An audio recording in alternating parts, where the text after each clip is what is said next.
Hey, what's up, you guys? My name is Mitko Karshovski, and welcome to episode 83 of That Remote Life podcast, where we hear from location-independent entrepreneurs and professionals so you can learn to quit the cubicle and live life on your terms. Today on the podcast, I'm joined by my good friends, Ian and Caroline from Life Nomading. They have both been on the podcast before separately. However, today I wanted to have them on to talk about their newest adventure, which is full-time RVing. In this episode, you will hear about how the COVID pandemic quote-unquote inspired Ian and Caroline to buy an RV and move into it full-time, what it's like to be a remote worker and live in an RV, and Ian and Caroline also shared tons of tips and suggestions for full-time RV living as digital nomads, such as the best way to get Wi-Fi, how to design your RV office, and much, much more. All right, you guys, this was a super fun episode to record, and I think you guys will enjoy it as well. So without further ado, let's dive into this interview with Ian and Caroline from lifenomading.com. Thank you guys for jumping on. I'm excited to talk with you today about the fact that you guys moved into an RV since the last time you guys have been on the podcast.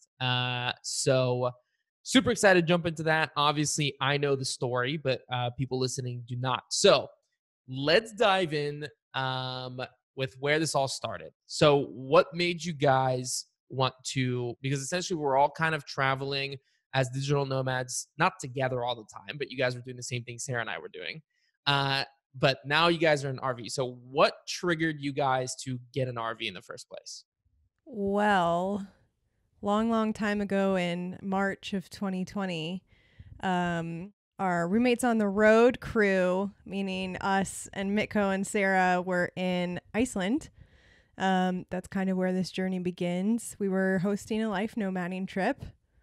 Great time. And when we got to Iceland, that's when COVID-19 was kind of like starting. It was a joke at the time. And everyone was like, oh, coronavirus. And we thought that our life would be normal. And then we were there in Iceland for 2 weeks. And halfway through, I guess, COVID-19 started really ramping up. At the time, we were living in New York City. And we had plans already to leave New York. We were going to keep traveling internationally and kind of just change our home base to Portland, Maine. And then, I don't know, things just changed. The future was very uncertain at the time. And we actually were joking about van life. And then that kind of just manifested and turned into this journey that we're on now. The next couple of months were a blur, honestly. Yeah, so the van life quickly became more realistic with RV life because van life is, for the most part, well, we can get into it later, but definitely not our vibe just because van life is not as van life-y realistic as you might see on Instagram. So once we got back to New York and we went up to Maine, that's when we started to really research RV life and start learning everything we could about RV life. And that's kind of when we got obsessed with it. I'm curious because obviously I was kind of along for the ride, so to say, when this was all kind of like starting out. And I remember there was this like comment. I think Ian, I'm assuming you said this. You're like, we should just buy an RV. Caroline, was there a moment at which you guys like went back to your room and it was kind of like ha ha ha ha, and then you guys walked in and it was like, no, but like really, we should buy an RV? No, we got in a fight when we kind of made this decision. It was an intense fight. Not all sunshine and rainbows over here, but yeah, we were just trying to decide, like, okay, what is our future going to look like? We're moving. We don't know where. Like, do we want a home base?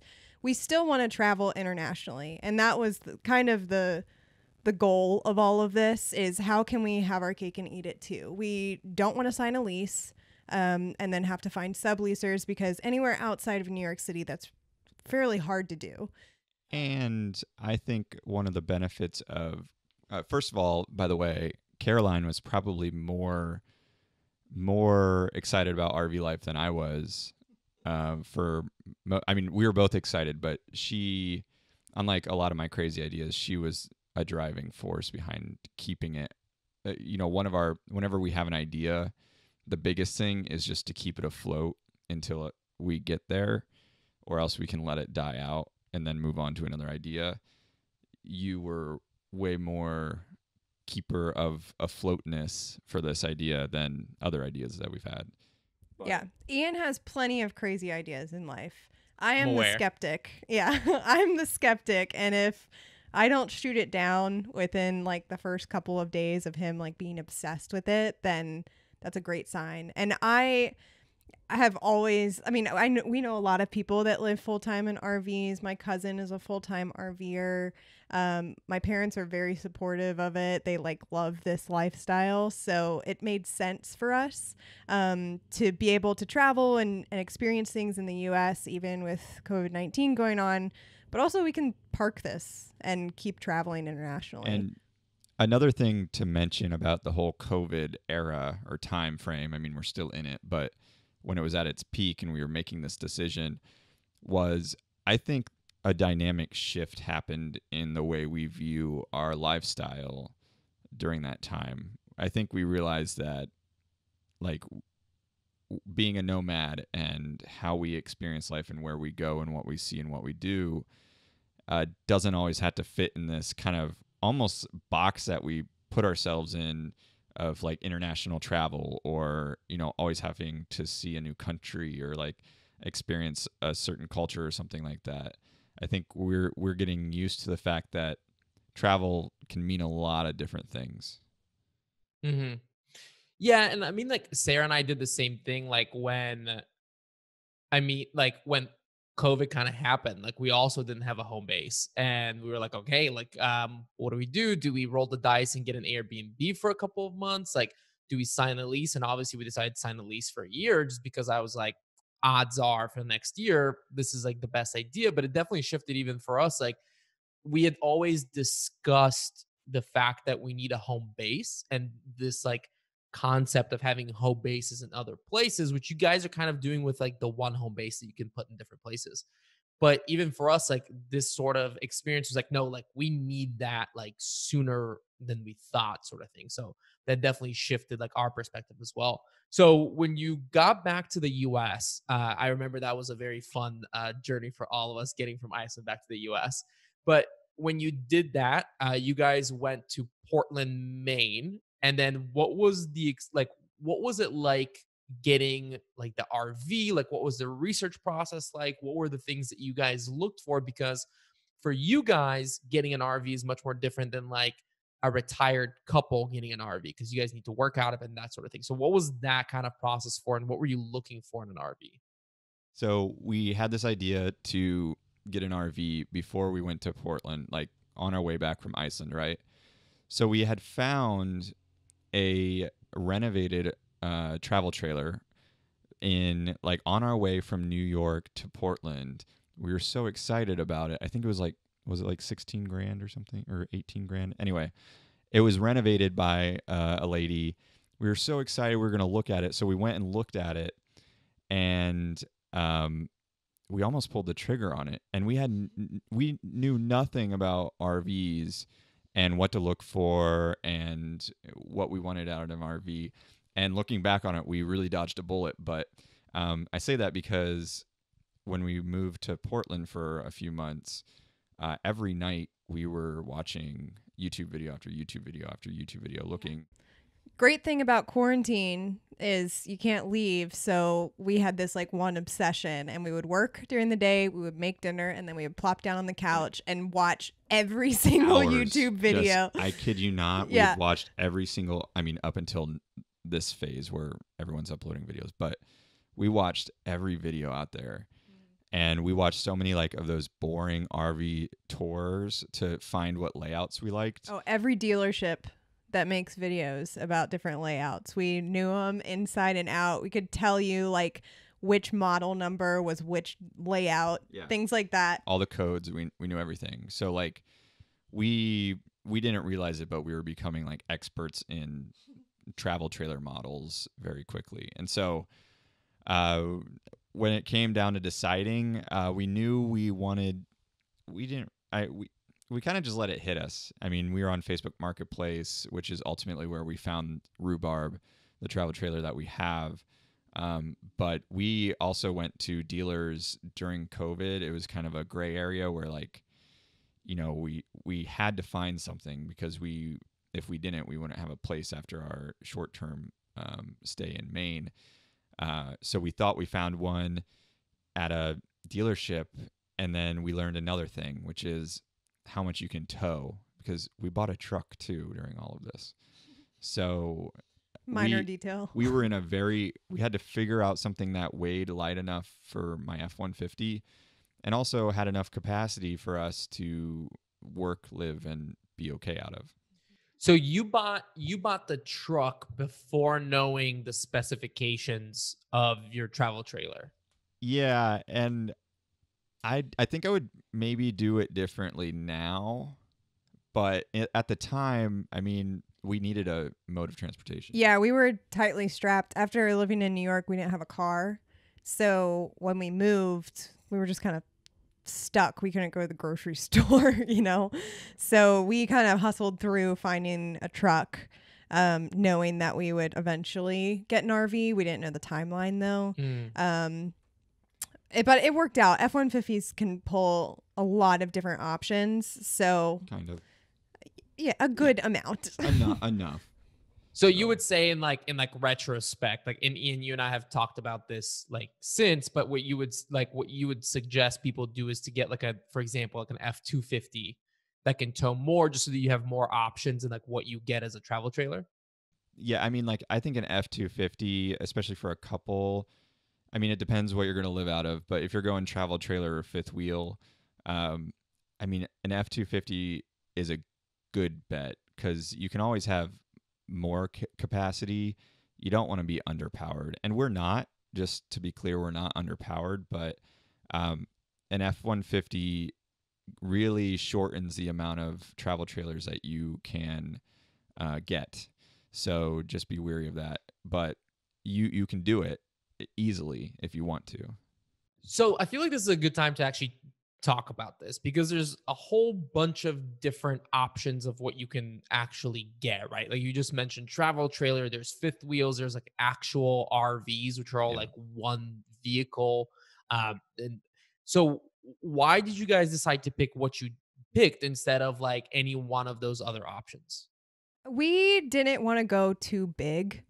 Ian was kind of more so okay with van life, and then when we switched to RVing, he was okay with like the very small, like mini Winnebago type Class C. So I think from the beginning we both agreed we didn't want a fifth wheel, which is a travel trailer, but it's instead of being pulled from the bumper or from the hitch, it goes into your truck. And the benefit of a fifth wheel is it gives you more, vertical headspace. They're typically larger, have more slides. They're just bigger in general, but they weigh more. We didn't want to go with that. So you need a bigger truck, essentially. Yeah, absolutely. We see anywhere from a F-250 all the way up to 450, which is just a very expensive truck. So we were in agreement that we didn't want to do a fifth wheel. We just didn't like fifth wheels personally. And we didn't want to do van life, which is what we call a Class B. So that narrowed it down to a travel trailer, a Class A, which is like a bus, like one of those motor coaches, or a Class C, which is an older school, like where there's a chassis with the overhang and it's all one unit. Yeah. So why not? You've mentioned this a few times, and van life, where you buy like a van, like a Mercedes Sprinter van, you convert it for a living, is obviously, like you said, super popular. It's all over Instagram. Why not do that? Like, what were the cons that made you decide to actually get the travel trailer you did? I mean, we both work full time. So, taking video calls and having like a proper workspace, I'm sure we could gut it out for like a couple of months, but over the long term, we both need a workspace to actually like live comfortably, and it just didn't seem okay for me to like roll the bed up and make my desk and have Ian sitting right next to me on all my client calls. So Yeah. And I mean, I'm really happy with what we chose. I think like we have that separation, like she was saying, like I can go in the bedroom if we're inside together and do a call. She can be out here and do a call.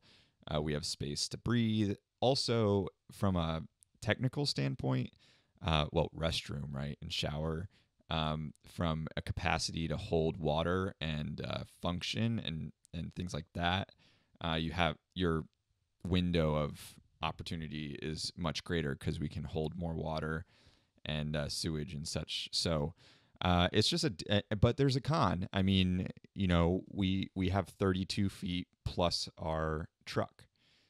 So, we have a lot to think about whenever we go somewhere, and we are definitely limited a bit, but we do have our truck that we can detach from. And that was the main reason with not going with a Class C, which we had thought about. But, when we're like in a cool city that we want to like, just go into town and have dinner, get drinks or something like that, I don't want to have to take our entire home with us. Right. So I'm curious, like, I mean, obviously I think that the fact that you guys make a very good point that if you're a couple and both of you work, it's kind of difficult to do it in like a van. But I'm curious, if you like guys were single and you were doing this on your own, having your experience right now, would you consider the van and like, would you go for that? Or oh yeah. okay, so you guys were both nodding for those not watching. I would not recommend. I mean, I could recommend like and we're getting really technical here, but like one of those small Airstream pull behinds that you could tow with an SUV or even a Jeep. Mm-hmm. You could do that, but I would say a van is like perfect for single nomads for sure. Even if we were both like freelancers and didn't have to work the amount of hours client facing the way that we do, I think it's a great option. We just both have very like similar demanding 8-hour a day jobs. And I think we also function better when we have, and we just made a post about this, but like we have a place that is consistent and in our rig that we can go to and work. And I just think like a van can get really overcrowded and messy really quickly. I mean, this can too, but it just wasn't going to work. I think someday we'll have one, but. Yeah, I mean, I just, for day to day, for long term, I'm not the type of person that can work out of bed every day. Right. And that's why I mentioned like maybe if we had different jobs, but having a proper workspace is really important to both of us. So what were, when you guys were shopping around and you guys were watching all these YouTube videos, I fully believe you guys that you've seen every single video. What were some of the things that you guys like decided like, okay, this is what our travel trailer is going to have in it? Like, what were those like key things that you guys were looking for that you felt like would make it, a nice place to live, but also a nice place to work for you guys? So from watching all of those tours that the dealerships do with like the guy in Wisconsin that's like, you got your underbelly this is storage Dave's here, RV sales, you got the pull out sink, we learned everything through those. So from watching those, you learn the layouts. And then we were constantly looking on like, the renovation processes and how people switched out, the big chunky leather couch and put in a workspace. And there are things that work and things that don't work. So you have to walk into every RV and just kind of reimagine like, okay, this is where I would put our work table. This is where I would put a dining table. For remote workers as couples, I think technically rear living layouts, which is what we have, which means basically when you go into the rig, at the back of the rig is going to be where your recliners are probably at. So your living area, like where you're hanging out, is centered around the back area. that is a great place to set up your office like we did. We put a table back there. So rear living was one of the layouts that we really liked. We also liked rear kitchen because that also kind of opened up the rest of the rig. But we couldn't, rear kitchens are really hard to find actually. And we definitely wanted a door to separate the bed, just to separate the rig a little bit, and a slide out, which you can see behind us. If you're watching this on video, that just opens it up immensely. Slides are controversial though, because some people say that slides just add more problems to think about if they ever break or there's like a water leak or things like that.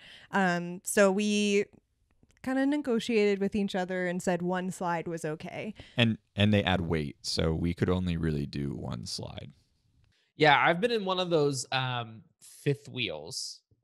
So I definitely know like the size you're talking about, but I like that's what I was thinking was like I was looking at this fifth wheel and I think it had like 4 slides and I was like, that's just that to me sounds like begging for one to break. Exactly. It's not if they will, it's when. Yeah. Right.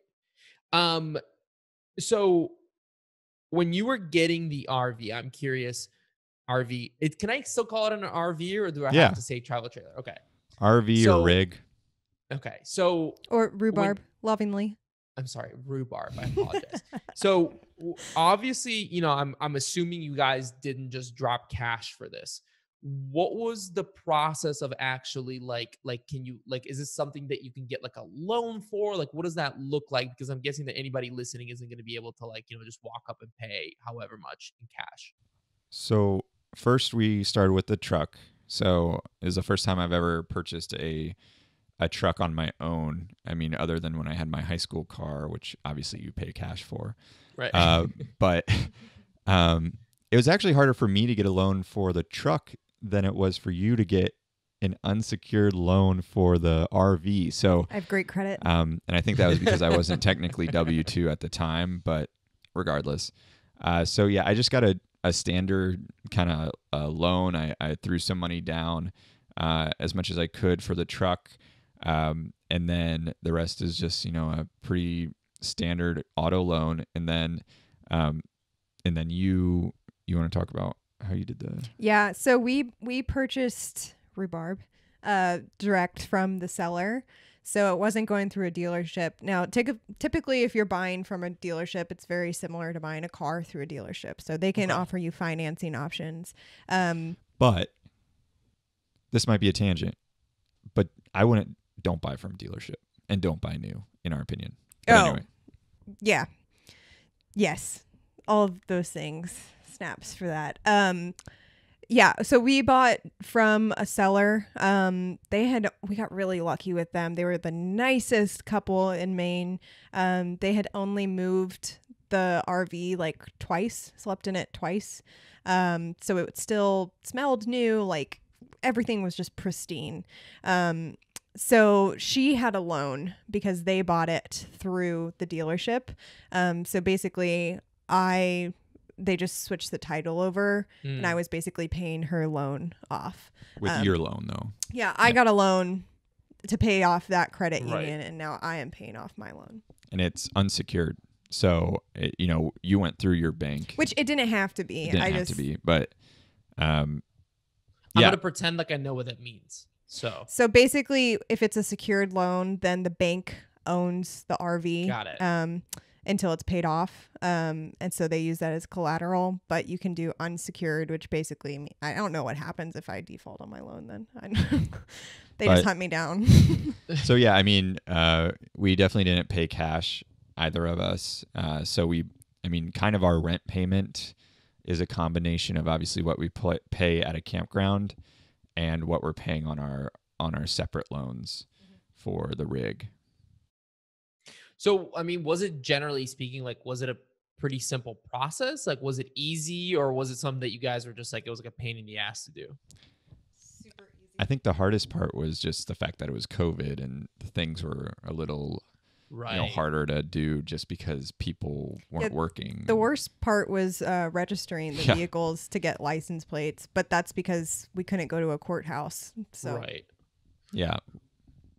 So you guys, obviously for people watching on YouTube, you guys did a phenomenal job. You renovated it. And I'm sure, like maybe I'll post a link to like a before and after picture. I know you guys have posted a lot of those on, on social media. So you guys did it's beautiful. So for anybody watching on Thank YouTube, you. that's easy to see. What were some of the did you make any mistakes now looking back and you were just kind of like, oops, like we should have known about this. Next time we're going to know not to do this or to do this. For the buying or for the renovation or for everything? All of it. Yeah. I think we did a pretty good job with buying, but part of that was just luck because the people that we purchased from were just angels. Wonderful. I think that, we were, with all circumstances, I don't regret it. But again, the truck thing, I think, hindsight 2020, maybe finding a way to look at some other options, but we didn't know what we didn't know at the time. So it works. Yeah. So. Renovation process. I think we did pretty good. Yeah. I mean, the wallpaper was a pain in the ass, but I mean, in the bathroom, you can't see it. yeah, the bathroom was complicated. I think it was a lot of work. It was a lot of guesswork. In the end, we did okay, but basically, like any piece of furniture that we had to buy or consider bringing with us, weight is just a huge issue. Because if you go over your like rated weight capacity, it's very dangerous if you ever get into a car accident. So, we got lucky, but like this couch that we bought, we were shopping for couches for so long and we were like, how much does this one weigh? Like, how long is this? Is it going to fit in the slide? We marked out in the living room of the apartment we were staying in Maine how big the space was, and we measured everything before we purchased it to see how it would fit. And for van lifers / like other types of RVs, that's not as much of an issue sometimes. So that is definitely a negative with travel trailers. You have to like know how heavy you are. But is that the travel trailer's fault, quote unquote, or is it because you said you bought a truck that could only pull so much? So would it be as big of a concern if you had a bigger truck? No, well, I mean, so basically with a travel trailer, you have your dry weight, which is when all the stuff you're going to load to go camping for normal people isn't in there. And then you have your like loaded weight, which is all that stuff.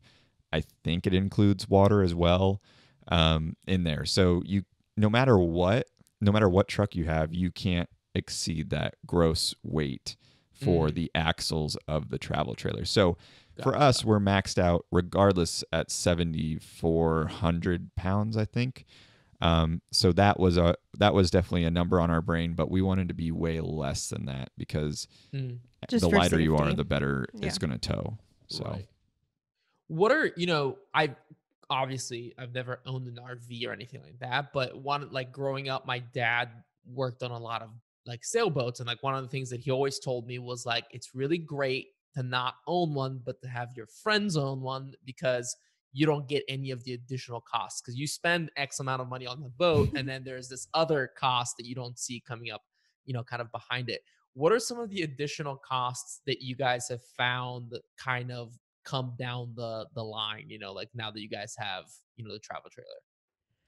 Okay. Well, first of all, before you even get started, there's so many accessories that you have to buy that like boys with toys, things you don't want your hard-earned money to go towards. Like, for example, the tube that hooks up to the sewage that you drain your sewage from. That's $50 like, there, probably. Yeah, $50 there. You have to get like a little elevator thing so that gravity can do its work. Another $50. Like you have to have like extensions of water hoses like on hoses, spigots, like little pods that you put down the toilet so it doesn't start smelling. And Caroline, you're very this animated. All of a sudden, this topic came up. Let me tell you how many Amazon boxes showed up where Ian had just had to order all this stuff and he's like, oh, by the way, you owe me $250. And I'm like, I don't even want this, but we have to have it. We also dropped $3,000 on a hitch So, you didn't have to do that, but like there's a lot of That was a group decision, by the way. that was a safety decision. But Yeah, I feel like if um, Ian dropped 3K and then just like let you know, and you found out just from the Venmo request, that would have definitely been a conversation. But that was to ease my, highway driving anxiety. No, too. both so of that us, was a big. it's the biggest thing we could do safety wise for the rig. But yes, there's a lot of startup expenses. I would say about 50 to 70% of the things we bought to start out with are essential. There's definitely some things that we didn't need to have to get started. But for the most part, like, yeah, there's going to be like probably $1,000 worth of like normal stuff you got to buy to even like be sustainable. Plus a generator. Like if you're not going to camp at places with electrical hookups, you want a boondock, which means like, camp remote, like all these van lifers show. You're going to need like a mode of like a generator or solar power or something like that. Which the generator is the cheaper option, just in case anyone was wondering. So what do you mean? Like, what's the solar is to get so started. Expensive. Yeah, to implement. Oh, to put like the panels and stuff like that on top. And weight. Yeah. Right. So there's this constant balance, which is fun, and it's probably similar with sailing or any other type of recreation or flying. Like you can have this, but that it causes this. So there's always that. But like maintenance wise, so far there's a decent amount of maintenance that has to be done to keep this thing from not falling apart and not having big issues. Like I've had a water pipe issue already. A lot of things with like the tires and the axles and the hitch and all that stuff. But that's going to happen if you're living full time out of a thing that was meant to be used on the weekends. Yeah, I remember when we were, because we this is funny, when we were we spent some time camping with you guys. We got a rooftop car tent for those that don't know or follow us on social media or anything like that. And so we hung out with you guys for about a week. And one of the funniest things was Ian getting just so excited about what I can only describe as a poop trolley, which was delivered. Oh yeah. And like another $200. Essentially, yeah. So it was this thing that like you would fill up and then like you would like tow behind like the truck to go dump it out. So I'm imagining there's all these like toys that you're buying that are kind of like like they're fun and they're essential at the same time. And I think that's like I don't want to put but it's like kind of a guy thing for me. Like I just love totally. Boys with toys. Yeah. But I realized last weekend that I haven't purchased any like new clothing in the past 7 months. And I was like, where's all that extra money going? And I was like, oh, all the stuff that we need. Right. But to that, like, what is it called? We'll call it a trolley or whatever. Like to that point, the biggest thing with this lifestyle is like just relearning, like it's like having fun in the fact that you have to kind of work in some ways to live, and like you actually kind of I don't want to be like rah, but like you kind of appreciate things more, like the fact that I have to worry about sewage and like do that. Like people take for granted that they just have pipes that take their sewage away for their whole life. And we were coming from like complete opposite New York City. Like if you didn't want to take more than 3 steps to open your door for the delivery man who is delivering your food from the app that you ordered it from, like you didn't have to. So we're going from that to like I have to think about where my poop goes after I flush. So but don't most RVs have like a pipe that you don't really need to worry about that so much if you're in like a hookup? Yeah, but there's still work. It still has to compile it, and then you go and empty it. Even if you're already hooked up, you just don't have to move the rig to do that. Oh, I see. So there's still. Gotcha. I mean, it's not hard. It's just it takes time, and it's like instead of watching a movie every night, you get to like work on things, and I like it a lot. But like it's just it kind of like focuses your brain and like doesn't like makes things a little more simple and like back down to like the basics of human existence. So you guys mentioned the campgrounds, and kind of the cost of campgrounds or like boondocking versus that. So what is it like? Okay, I feel like this is like a very big topic. So let's talk about, first of all, like, what does it cost to actually go to a campground like you guys are at? Um, because that's obviously a cost that you need to consider, because now not only are you paying for an RV and a car, you also need to essentially pay like rent, right? Where you leave the RV. So what are some like the numbers for that? I'm going to let you answer that for sure. But before I say this, we never got into this to save money. So some people do get into this to save money, which is great.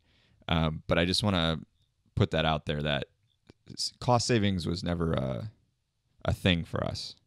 So for this lifestyle. So in terms of pricing, obviously, like there's a whole range. There's resorts that you're spending $150 a night, and that's like that is the attraction. And then there's some places where it's like $15 a night. Somewhere in the middle, you'll probably find a decent campground that offers discounts the longer that you stay, for weekly and monthly or seasonally even. Up to like 50% or more. Yeah. For like monthly stays, which is huge. Yeah. And obviously quality varies with that. So, you have to kind of like get your feet wet a little bit, figure out what you like. And when you're looking for campgrounds, you have your non-negotiables. For us, obviously cell phone service is huge, because we have to work and have a hotspot that operates. But there are people that do it for free. Basically, you can stay on BLM land, which is entirely free. There's no like electric or water hookup or sewage or anything like that, but which is more popular in the West. Yeah, a lot of BLM land out west. What does that mean? Bureau of Land Management. So it's federal land that is protected. You can just go out there and camp. Yeah. Gotcha. So a lot of we've met a few on the road that have come from the West over to the East for a while, and they do that almost exclusively. But with the huge spike in RVing, it's supposedly really hard to find open spots now. With campgrounds too, it's been I spend a lot of time, you spend a lot of time too, researching campgrounds that even have availability for us. So it is hard. Well, especially in the summer. So obviously it's going to slow down, especially in more wintry regions.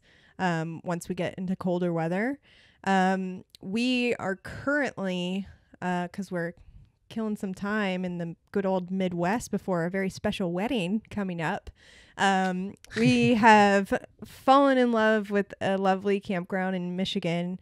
And they have a work camping program. So basically, yeah, and pretty much every campground has this. So you can be a campground host, and do like little tasks around the campground, just spot cleaning, checking in that bathrooms aren't a disaster. You can go around and deliver firewood and pick up trash in the evenings or things like that. Work in the office even, and you could stay for free. And they typically expect like 3 months from you. So if you're looking to like travel like kind of slow, it's a great solution to save money. I mean, we're not paying rent for 2 months. Right. We have our loans, but that's great to us. But going back to like average pricing, I would say we're at like for 30, 35 a night.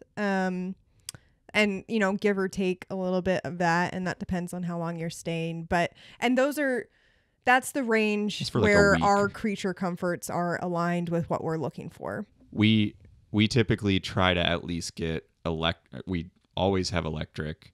Electric and water is like typically our minimum.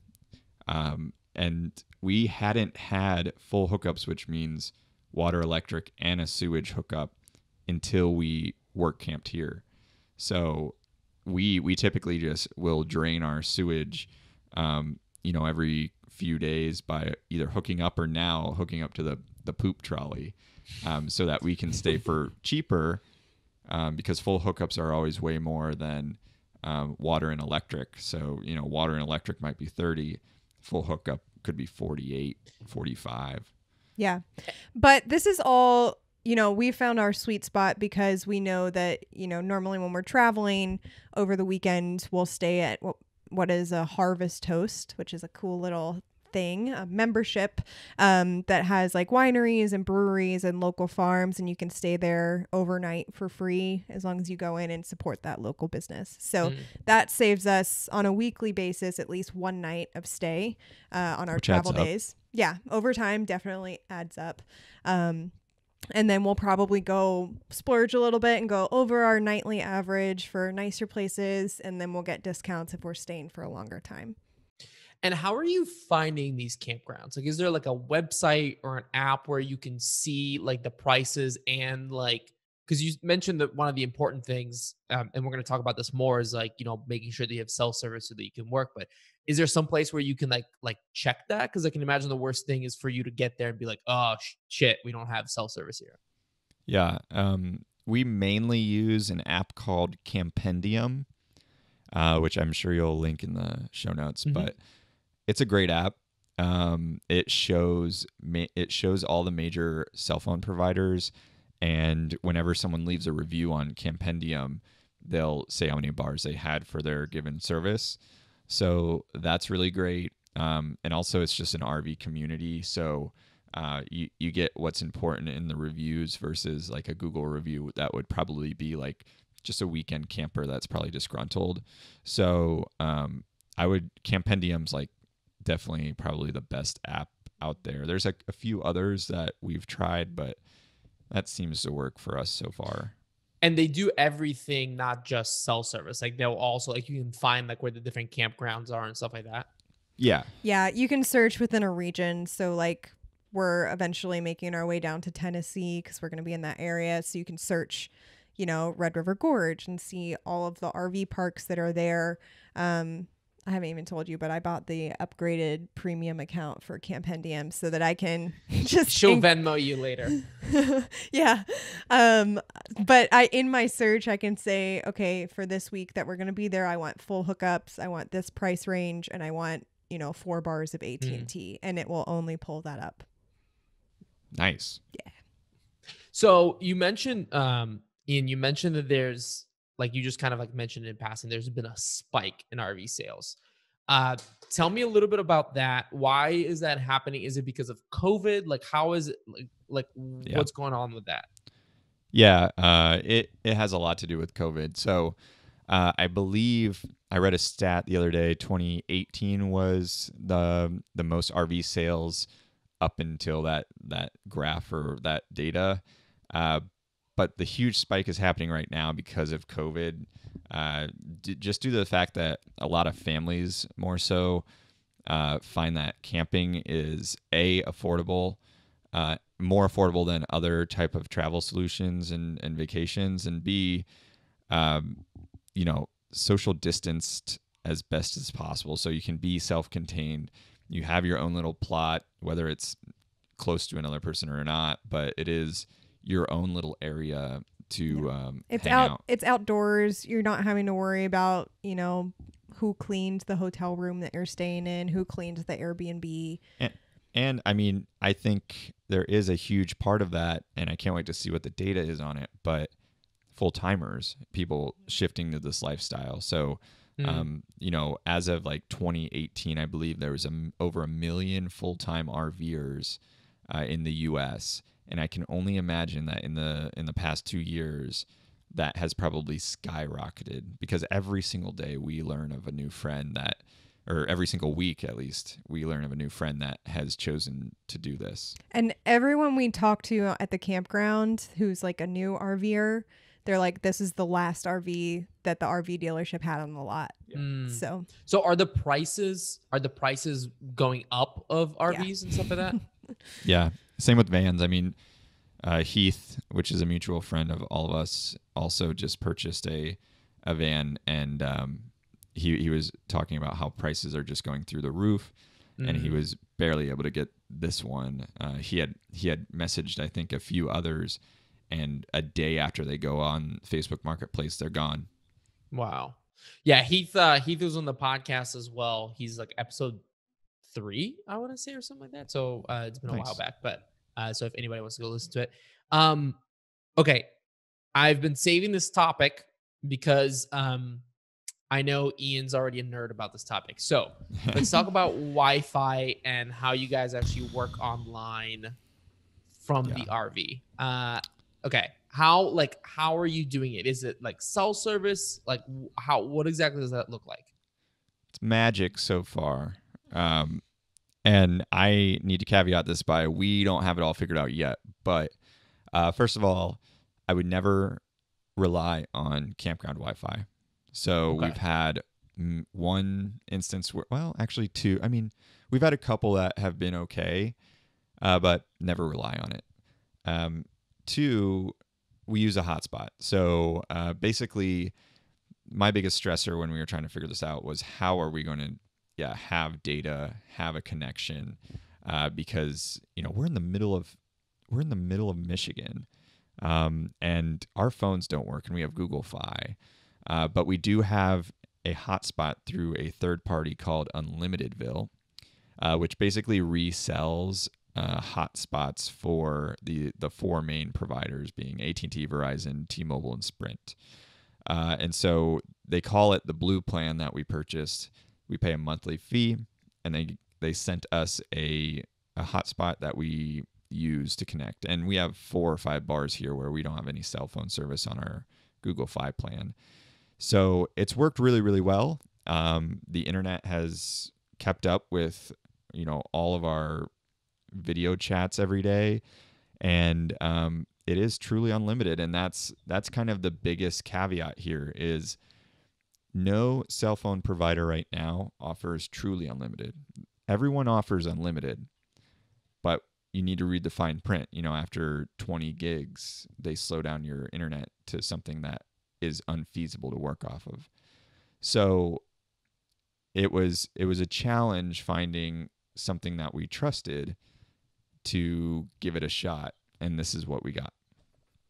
Isn't there something, I know a lot of people that have like one of those like Skyroam router things. Like I feel like a lot of Nomads have one of those or a similar thing that they use internationally to get data.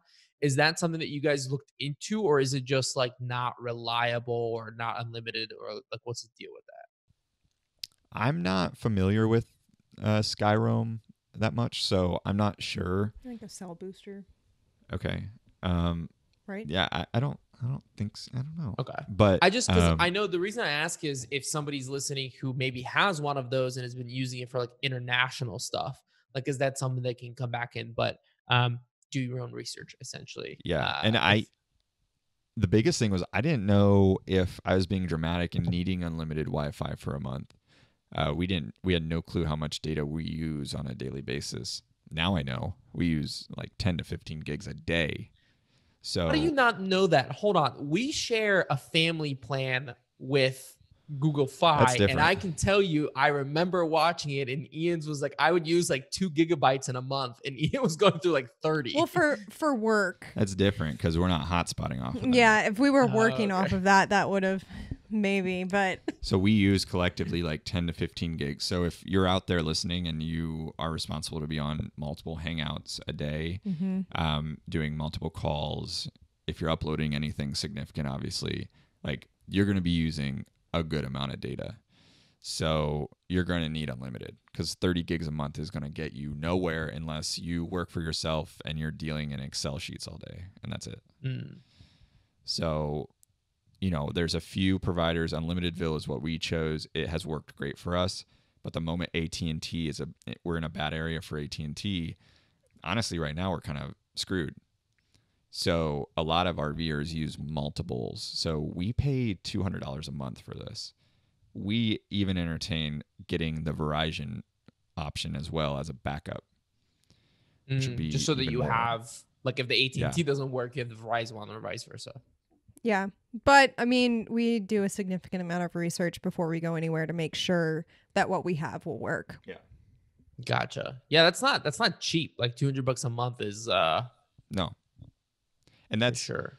and it's one of those things. It's like, it is the most important thing to us on the road. So we don't even, blink an eye at, it being a cost of this lifestyle. So, it's fine for us. But yeah, if you're getting multiple carriers, it starts to add up to a lot. And honestly, I've talked to so many RVers, and there's no perfect solution. Everyone's kind of fending for themselves, and it's a huge opportunity for someone to figure it out. But that's just not the case yet. Okay, so let's talk about the fun stuff. The lifestyle, obviously. So what has it been like? You guys have been doing this since I'm gonna say April officially, right? Because we came back in March, so you guys bought the RV, let's say April, May, whatever. So it's been several months since you guys have been doing it. What has been the life like? Like, what are you guys enjoying? What are the things that you guys are kind of like, damn, I really miss the apartment? Like, what has it been like? Ian says pretty much every night, like, he'll be getting ready for bed and he's like, why don't all people do this? Like, we didn't sacrifice anything to be living this lifestyle. We have a full kitchen. We make like fabulous, healthy dinners every night. We have a shower that's bigger than apartments that I've lived in before. A bathroom. The bed is comfortable and wonderful. We have air conditioning when it's hot, and we have heat. We haven't given up anything. We've only gained, in my opinion. Yeah. And the cherry on top of all of that is like, if we want to go somewhere, we can, wherever we're working, it's the same thing as traveling internationally. It's like you get done with work and you can go outside and go hiking or go explore something new, or even just like work outside all day in nature. Like being outside has been done wonders for us. I mean, to get in the weeds a little bit, like, Heath he was visiting the other day, and we were talking about like just being outside more and this lifestyle. And he's like, yeah, like when the shoe was invented to separate our feet from earth, like that, that was the slippery slope of everything. And like, I feel like, as crazy as it sounds, like I walk around barefoot almost all day, even going outside, and just like being like more like connected to earth and like the surroundings, and like appreciating everything. And like, that has been awesome. It just feels good. To that point though, with this audience, like working from home, working remotely, and also living in a city, I didn't realize how difficult that can be on you, especially in New York, not having an outdoor space. Yeah. Mm-hmm. There would be days where like I don't ever leave the apartment and get fresh air, or like just be able to like, be within nature. And that has done wonders for both of us. I work outside most of the time if it's nice outside. The first like couple weeks, I mean, I would just repeat like how in awe I was of smelling nature, and like my heightened senses of like hearing everything and smelling everything, and like it was great. We haven't gone overboard. We're not like trying to sell you essential oils or anything like that. But although we like essential oils, but yeah, love essential oils. But like we're normal people. Like I love being outdoors, but I'm not like, trying to like camp with just a sleeping bag on the ground for the rest of my life. But it really does change how you're living your life. We're not camping. Like, no. I think people ask like how the camper is, or like how's camping life. And like, I don't want to do a disservice to the people I see that do camp. We're not camping, but we are living in more nature and living more simply. And I think we haven't used this TV in the background more than, I think we've used it twice in total. And that itself, we choose, campfires or, walks over TV. So, are there any cons? Because I remember when we were there, Ian, you made this comment that you said like, well, I've just accepted that I'm going to smell like campfire from now on. Like, are there? Is that if a you want con, to take that though? as a Or con is that a not. pro? I I'm don't not know. saying it is. I'm just saying if you want to take that as a con, are there any other cons? I think yes. I mean, like little things that aren't like deal breaker things. Like something that comes to mind is, first of all, everyone in RV parks are typically really, really nice and helpful. But it can get kind of old sometimes, like with a bunch of like kids or like Children. Oh, like there's kids next to you. Oh, okay, Not I a gotcha. fan. or like privacy a little bit. Like we don't really mind, but it can get old a little bit, like being right next to someone sometimes, which is also a product of where you choose. It's but no different than living in a Yeah. suburban neighborhood, Mhm. though. So I don't think it's really that's not a that con. bad. I'm just trying to fish for something. Yeah. mean, I mean, we're used to being in small spaces. Like, yes, our kitchen is smaller, but like we kind of see that as a challenge. It's Mhm. One thing that really does come to mind is water. So like something I'm always thinking about all day is like when you're in an apartment and you spill water or you get a drop of water on the floor, it's not a big deal. When you're here, because RVs are typically made pretty cheaply, if a couple drops of water land on the floor, I'm always thinking about it and I'm always wiping stuff up immediately because that can soak in and like damage our RV. So like water damage and stuff like that kind of stresses me out. To caveat that, I think Ian is just like hyper paranoid about it. Water damage normally in RVs doesn't. No. Yeah, it doesn't normally happen unless you have like a window leak and it's pouring down rain and there's like a huge puddle. But like I'm washing dishes and he's just like sitting there wiping the floor underneath me. So Okay, it's not. if that is not the opening quote of this podcast. Yeah, but no, I totally know what you guys mean because like Sarah and I have like never had. Well, we've had an apartment of our own, but it was like last year and it was like 3 months. Basically, we moved in and Sarah was like, "All right, like great, let's go." So now we're in an apartment, kind of like for the first time, like we're getting the experience. And like even though there's a park like literally right behind our apartment, I am getting a little bit of that like, okay, like I want some green. Like I need, and so we went and we spent, we were with you guys in Michigan, then we went to our friend's lake house. And it felt so nice to be, like you were talking about, like, take your shoes off and just walk around in the yard or whatever. So I can't imagine somebody who's stuck in like New York or something like that and during COVID and like you literally can't do anything or go anywhere. So I totally understand. Okay, what do you do kind of in wrapping up? You guys said you're not done traveling internationally.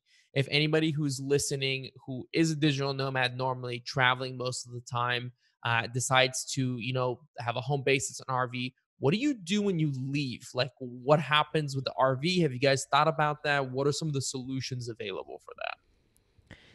So I mean, obviously the free cheap version is what we call mooch docking, which means you can park it at like a family member's place or is something that like a that. term that is like well known? Mooch docking? Yeah. As if you stay at a At a like we family's mooch place. docked in the UP with you guys. Yeah. I see. Yeah, boondocking is like out with no hookups, not on In a the campground. boonies. Mooch docking is like you're in someone's front yard. So yeah, I mean, my parents have a good amount of property in Georgia, so they have welcomed the RV mainly so my mom can live her best RV life while we're gone. But there's also a lot of storage options that are pretty affordable. Yeah. So a lot of storage places will allow you for a cheaper option to like park it in a lot. We have a nice cover that fits the RV, so it's like totally sealed up and protected from like snow or damage or anything like that. Or you can do like an indoor storage. And I would say you're probably looking at, if I had to guess, probably $100 to maybe $200 a month to like probably store it $100. Yeah, to store it. So which is still cheaper than paying rent on an apartment that So yeah. So that like those are kind of in any storage unit place you can do that, or there's not certain any, ones? but I mean, if they do it, you'll probably see RVs there because I mean, not everyone that has an RV that does it on the weekend either can store it at their place. So there's a lot. You'll start seeing it more if you're looking for it. That at these storage units, there's typically a few RVs there. So. Gotcha. Well, cool guys. Thank you so much for coming on. I really appreciate it. Always, I mean, we talk all the time, but always a pleasure to talk and catch up. Where can people follow you guys? If they're interested in sort of keeping, learning more about the RV life or anything like that, or just keeping up with you guys, where can they learn more about all of that? Yeah. So 2 main places. YouTube. We upload every week, and we're consistent about it. Pretty proud of it. We upload every week about this journey now. So if you want to check us out, just search Life Nomading, which is LifeNomading on YouTube, and you'll find all our videos and our friendly faces. Or follow us on Instagram at Life Nomading. Seriously, if anyone has any questions about this, like every RVer, we love to talk about it. So, and we're still pretty new as well. So, yeah, we're still learning, but the RV community in general is very helpful. So never have a hesitation to ask. And if anybody is driving and they see your trailer drive by, they'll know because it's got the Life Nomading logos on there. So you betcha. Yeah. Well, thank you guys. Appreciate it. And yeah. Thanks so much, and have a good one. Yeah. Thanks. Thank you.